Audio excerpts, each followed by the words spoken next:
चला.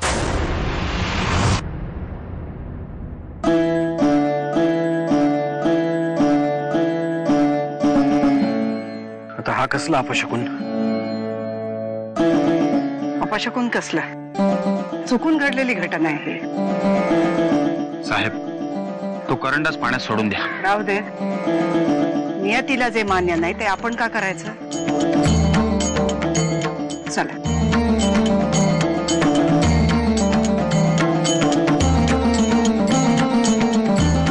वरात कुठे तुझी?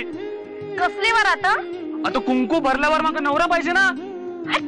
तुझ्याचमुळे झालंय सगळं. जानकी थांब ना. पावसाळ्याने किती कर्ज घेतलं माहित नाही, किती फेडलं, किती उरलं, कशाचाच पत्त्या नाही. करू काहीतरी. उद्याच्या कर नका.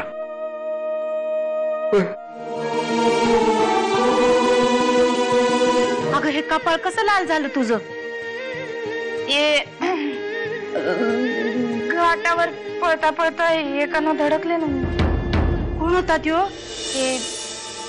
मी घाबरून पळत आले कारण ते मोठे किल्लेदार साहेब होते.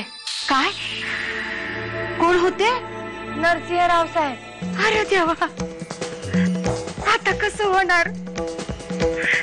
पांडुरंग, पोरगी नादन आहे, सांभाळून घे. कधी कधी वाटतं राजकारणातल्या माझ्या अति महत्वाकांक्षेमुळे तिच्याकडे दुर्लक्ष करून तिच्यावर अन्याय तर नाही ना केला मी. तिने तो कधीच अन्याय मानला नाही. तुझ्या आयुष्यालाच तिने आपलं आयुष्य मानलं. त्या थोरल्या साहेबांनी काम केलं नाही तर तो तुकडा बी मिळायचा नाही. असं कधी झालंय का? वाड्यावर कोणी गेलं आणि निराश होऊन आलं. पांडुरंग आपल्या पाठीशी आहे.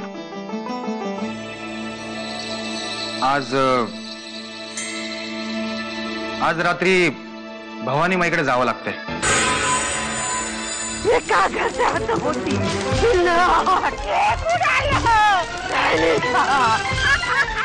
भवानी माईकडे जायचं कोणी काढलं? आजपर्यंत भवानी माईनी आमच्याबद्दल केलेली सगळी भाकितं खरी ठरलीत. मान्य आहे मला, पण आत्ताच का? आमची राजकीय कारकीर्द इथून पुढं कशी आणि कुठं जाणार हे जाणून घ्यायचं.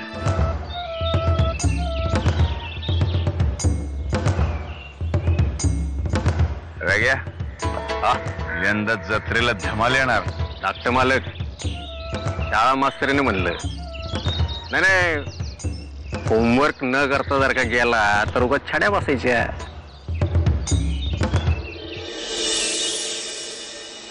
अहो, काय इथे का आलीस? आपण गावी आलोच आहोत तर बाबांना भेटून येऊया का? बाप कोणाचा?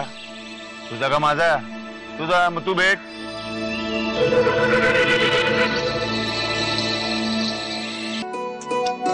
कोण बिचारी असणारे तिच्या नशिबात तुझ्यासारखा भैरुलीला काय नाही. माझी नवसाई बनायला तयार असशील तर हाच भैरू आहे बघ तुझ्या नशिबात. हॅलो.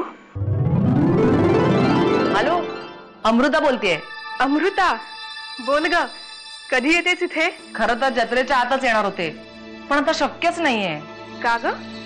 काही अडचण आहे का? छे छे, अगं अडचण कसली, उलट एक आनंदाची बातमी आहे.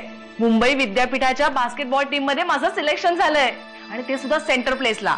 अभिनंदन. नर्मदेच्या कपाळावरचं कुंकू तुझ्या आणि मृत्यूच्या मध्ये उभं होतं, ते आता गेलंय.